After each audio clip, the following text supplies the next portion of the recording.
All right, good morning, guys. As I told you yesterday, today's work is going to be very short, and here's the reason. We only have this one little idea left to cover in this chapter.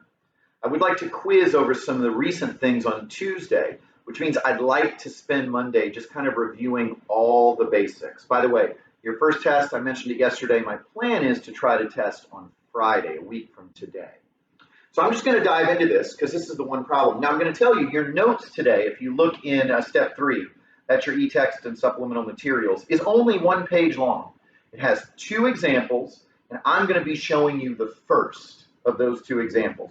In other words, example 5A. To understand where this example is coming from, you have to understand how what we're doing is going to help you transition into your next math class, which is geometry. So you may have heard of the Pythagorean theorem before. What the Pythagorean theorem is it's a mathematical discovery that allows us to determine the relationships between the legs, well, really the sides of a right triangle. I want to be careful in case you've never heard this before. So we have 2 different names for sides of a right triangle. The first is the legs. We'll call these A and B.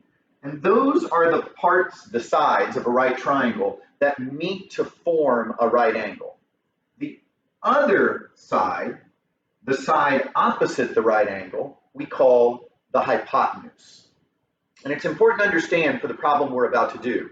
In a right triangle, the hypotenuse is always the longest side of the triangle.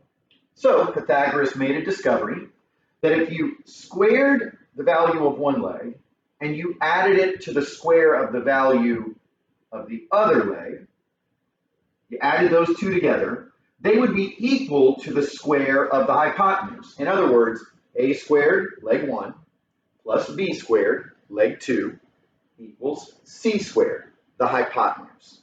So what's going to happen here is they're going to give us a problem. They're going to ask us to set up some variables using what I know you love, that whole consecutive even and consecutive odd thing, but we got to get used to it. And then we're going to determine what those could be. So the first example in your note, I guess I should say because it's 1 page long, says we want to find the lengths of a right triangle if we know that the sides are 3 consecutive even integers. So the legs could be 4 and 6 and the hypotenuse could be 8, or the legs could be 10 and 12 and the hypotenuse could be 14. There's really an infinite number of options here. But how do we express that algebraically? All right, well, we are just going to call the short leg x. And we know the next leg is going to be the next even integer. So whatever our number is, we're just going to add 2 to it to get the next even integer. That's x plus 2. And because the hypotenuse always has to be the longest one, the longest side, that's going to be set as x plus 4. So integer 1, next even integer, next even integer. And then we're just going to plug those values into the formula over here. So if a squared plus b squared equals c squared, then a squared, our first leg, that's x squared, so x squared. The next leg is x plus 2, so we'll write that as x plus 2 squared. And then the hypotenuse is x plus 4 squared. So leg 1 squared plus leg 2 squared equals the hypotenuse squared. All right, so we've got some multiplying to do. We need to FOIL these things out. So I kind of left them so you can see x squared stays by itself. We FOIL out this x plus 2 squared and we get x squared plus 4x plus 4. And then we FOIL out this x plus 4 and f squared and we get x squared plus 8x plus 16. I left this part in parentheses so you could see how this turned into this. So let's start combining some like terms. All I'm going to do is put these x squareds together. 2x squared plus 4x plus 4. Other than that, nothing has changed on this side.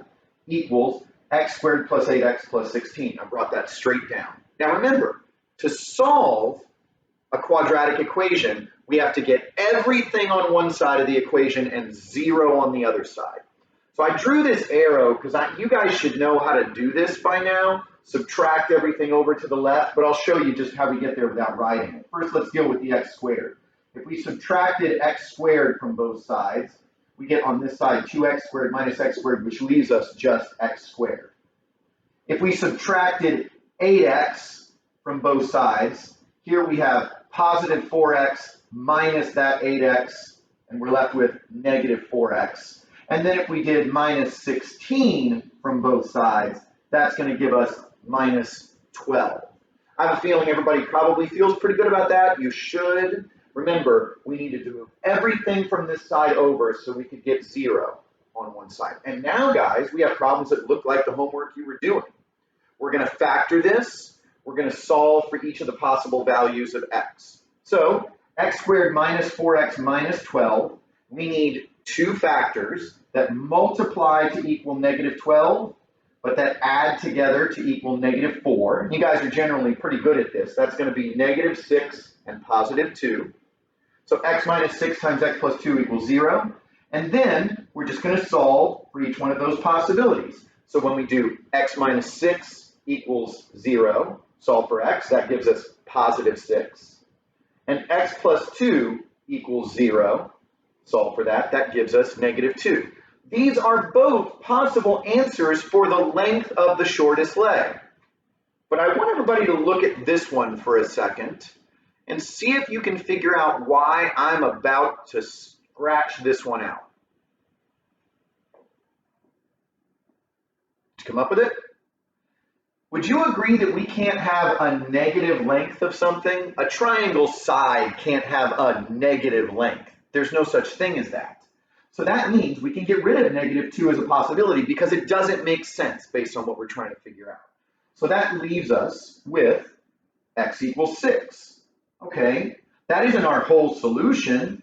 That just gives us the length of the shortest side. So how do we find the length of the other two sides? Well, leg 2 we said was just x plus 2. So that's going to be 8. And the hypotenuse was x plus 4, or 10. Now, if you're concerned that you might be wrong about these as your answers, hey, good news. You can just plug them back into the formula. So let's try it. 6 squared is 36. 8 squared is 64. 10 squared is 100. Let's add 36 plus 64 together. We get 100 equals 100. Yay, and we went from 100 to 100 real quick. I'm ashamed of myself. I'm really ashamed of myself for even attempting to make that joke. So, if you get the basic idea of how this works, this is as complicated as it's going to get, and don't worry, on the test next week and on any quiz, you're only going to see one of these, max, but I want to make sure you have an understanding of what to do. Once again, homework really short today, over the weekend. So if you have any concerns, anything that's been bothering you, you may want to go back and do that review because on Monday, we're going to kind of do a just general overview of everything to get us ready for the quiz, which will then get us ready for the test later on this week. Hope you have a good weekend and enjoy your time. And I will see you again on Monday morning.